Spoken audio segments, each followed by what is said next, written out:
Hello students, how are you all? So today we will start our 26th lesson as we grow from the third to the fourth standard. तो इस lesson का नाम है as we go from the third to the fourth standard. अब आप third standard में थे, अब आप अगले साल कौन से स्टैंडर्ड में जाओगे? फोर्थ स्टैंडर्ड में जाओगे. तो जो आपकी ग्रोथ हुई है, जो आप एक साल बड़े हुए हो, तो आपने क्या क्या ध्यान में रखना है वो इस लेसन में आपको बताया गया है. Can you tell when you are grown up what do you want to be? आप बता सकते हो क्या कि आपको बड़े होकर क्या बनना है? किसी को डॉक्टर बनना होगा, किसी को इंजीनियर बनना होगा, है ना? In a previous lesson you drew a picture of how you want of how would you look after 20 years. That was imaginary because no one knows how you will look after 20 years. However, what do you wish to be when you grow up? देखो, अपने पिछले lesson में अपना बड़े होने के बाद आप कैसे दिखोगे, ऐसे ही इमेजिनरी आपने काल्पनिक एक ड्राइंग निकाला था, है ना? लेकिन अब लेकिन सच में आपको बड़े होकर क्या बनना है? What do you want to achieve? आपको अपनी लाइफ में, ज़िंदगी में क्या पाना है? That is something you can decide for yourself. ये वो चीज़ है जो आप खुद के लिए खुद डिसाइड कर सकते हो. But to achieve it you must learn a lot. लेकिन कुछ भी पाने के लिए हमें बहुत सारी पढ़ाई करनी पड़ेगी, आपको बहुत सारी मेहनत करनी पड़ेगी. You will have to work very hard. बहुत मेहनत करनी पड़ेगी. Learning does not mean only going to school. Learning का मतलब, पढ़ने का मतलब सिर्फ स्कूल जाना नहीं है. We learn at school of course. हम स्कूल में जाके पढ़ते हैं, सही है, but we also learn from our elders at home. लेकिन जो हमारे घर में हमसे बड़े लोग होते हैं उनसे भी तो हम कई सारे चीज़ें सीखते हैं ना. We can learn from the environment too. उसी प्रकार जो हमारा आजू बाजू का वातावरण है उससे भी हम काफ़ी सारी चीज़ें सीखते हैं. That is why we study the environment. इसीलिए आपको एनवायरमेंटल स्टडीज़, है ना, EVS, ये स्टडी के लिए है, वो है ना. क्यों? क्योंकि उससे भी हमें कई सारी चीज़ें सीखने मिलती है. Caring for the environment. अब इसी एनवायरनमेंट की देखभाल कैसे करें, जो आपका वातावरण है उसकी देखभाल कैसे करें, वो अब आपको पढ़ना है. Our environment does not belong to us alone. ये वातावरण सिर्फ आपका अकेले का या मेरे अकेले का नहीं है. It belongs to others too. वो बाकियों का भी है. It takes care of all our needs.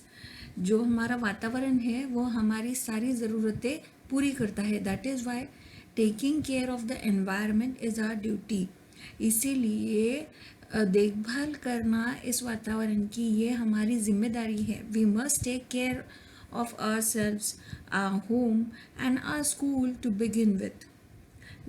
वातावरण की देखभाल करने के लिए पहले तो हमने खुद की देखभाल करनी चाहिए, फिर हमारे घर की, फिर हमारे स्कूल की, तभी जाके हम वातावरण की देखभाल कर पाएंगे. Then all our surroundings will become beautiful. तो हमारे आजू बाजू की जगह कैसी हो जाएगी? सुंदर हो जाएगी. हमारा वातावरण कैसा हो जाएगा?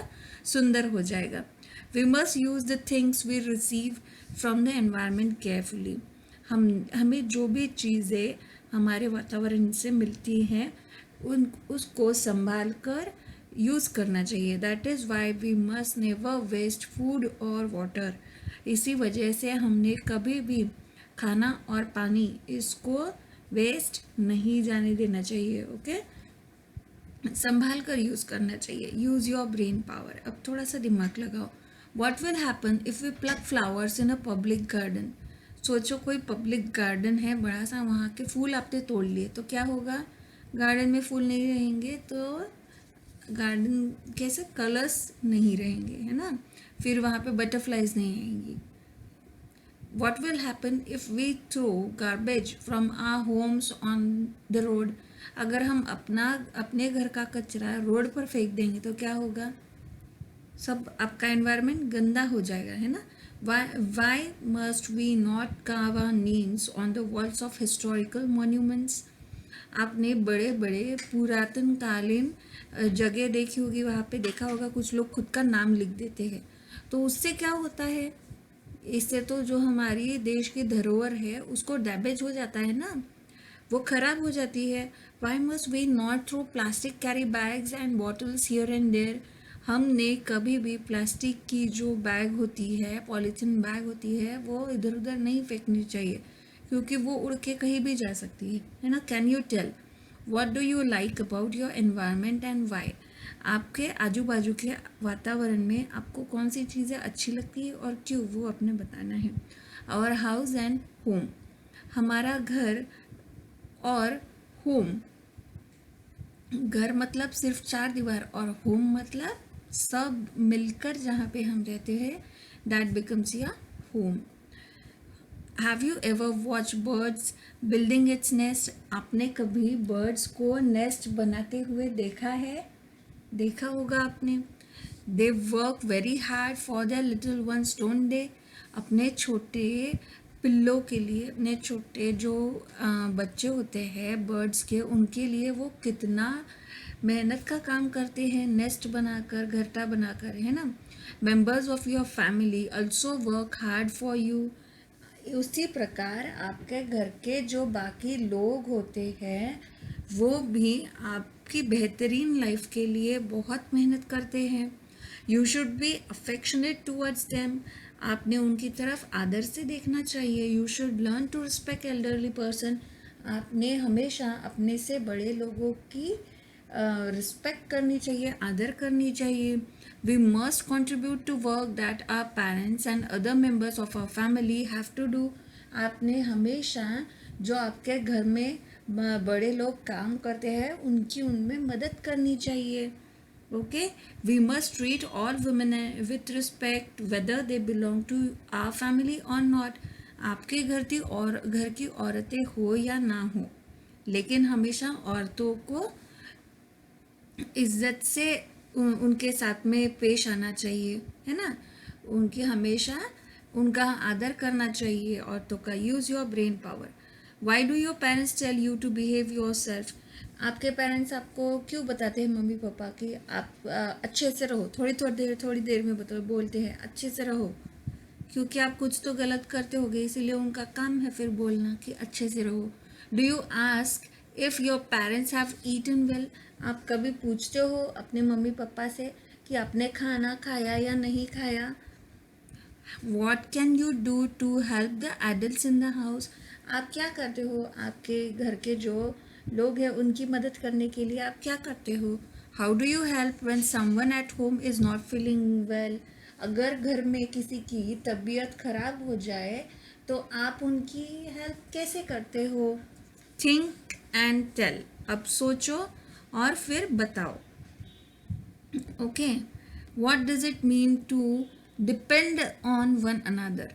एक दूसरे पर निर्भर होना, इसका मतलब क्या है?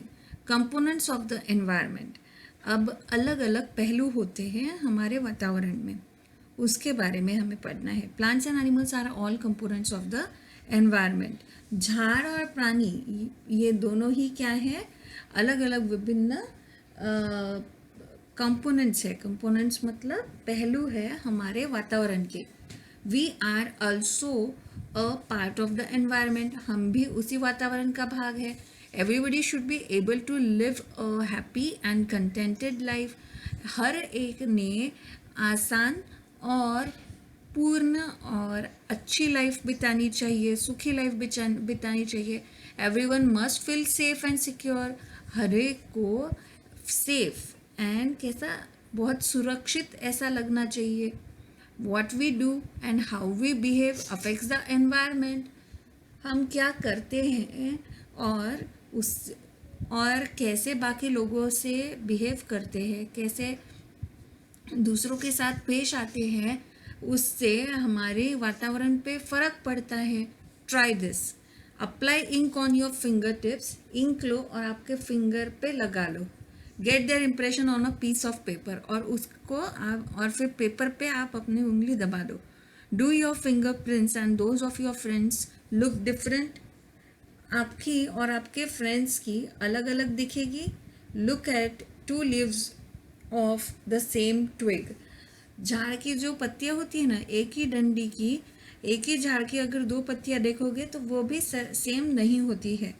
हाँ, do you see any differences? हाँ, वो अलग होती है। How to behave with one another. अब एक दूसरे के साथ में हमने कैसे व्यवहार करना चाहिए। All the leaves of one tree are not identical. एक ही झाड़ के सारे पत्ते सेम नहीं होते हैं। Some of them are big well some are small. कुछ पत्ते बड़े होते हैं, कुछ पत्ते छोटे होते हैं। Some have slightly different colours. कुछ का तो रंग भी अलग अलग होता है। All flowers are not exactly similar. एक ही झाड़ के सारे फ्लावर, सारे फूल सेम भी नहीं होते हैं। It is the same with people. उसी प्रकार लोगों में भी अलग अलग विविधताएं होती है। Aware our appearance is different from that of all others. हम जैसे दिखते हैं, हमारे जैसा और कोई नहीं दिखता है। In fact, our fingerprints do not match those of anyone else in the world. इसी सच बात तो ये है कि जो हमारे फिंगरप्रिंट होते हैं ना, पूरी दुनिया में वैसे किसी के नहीं होते हैं। There is something unique about each person. हर इंसान में एक कुछ ना कुछ विशेषता होती है। We should not consider any one inferior to ourselves. हमने किसी और को खुद से कम नहीं समझना चाहिए। You must have seen that some trees are big and some are strong. आपने कभी झाड़ देखे होंगे, कुछ बड़े बड़े ट्रीज होते हैं और कुछ तो बड़े तंदुरुस्त ट्री होते हैं। Some climbers have a weak stem. कुछ बेलें होती है जो काफ़ी वीक दिखने में होती है। Big trees support the climber. और जो ये बड़े बड़े झाड़ होते हैं ना, उन पे फिर वो जो बेलें होती है वो चढ़ जाती है। We must support each other in the same way. इसी प्रकार हमने भी एक दूसरे की मदद करनी चाहिए। Do you know India one independence on 15th of August 1947। हमारा भारत कब फ्री हुआ, कब आज़ाद हुआ? 15 अगस्त 1947 को। इंडिपेंडेंस, हमें स्वतंत्रता कैसे मिली, कब मिली, वो देखना है। We celebrate our independence day on the 15th of August every year। हर साल हम 15 अगस्त को अपना स्वतंत्र दिन बनाते हैं। We must be proud of the fact that our country is independent. हमें इसका आदर रहना चाहिए, हमें इस पे गर्व रहना चाहिए कि हम एक कौन से देश में रहते हैं जो अभी किसी का गुलाम नहीं है। We have freedom of thought in our country. हमारे विचार हम किसी के भी सामने रख सकते हैं हमारे देश में। We have a right to choose what to study when we grow up. हमें ये भी हक है कि हमें क्या पढ़ना है, वो हम खुद डिसाइड कर सकते हैं। We can choose our occupation. हमने क्या करना है, बड़े होकर सर्विस करनी है, बिजनेस करना है, ये चॉइस भी हम खुद से कर सकते हैं। All the citizens of our country have equal rights. हर इंसान हमारे देश में जो है उसको इक्वल यानी समान अधिकार है। However, independence does not mean that we can behave as we wish।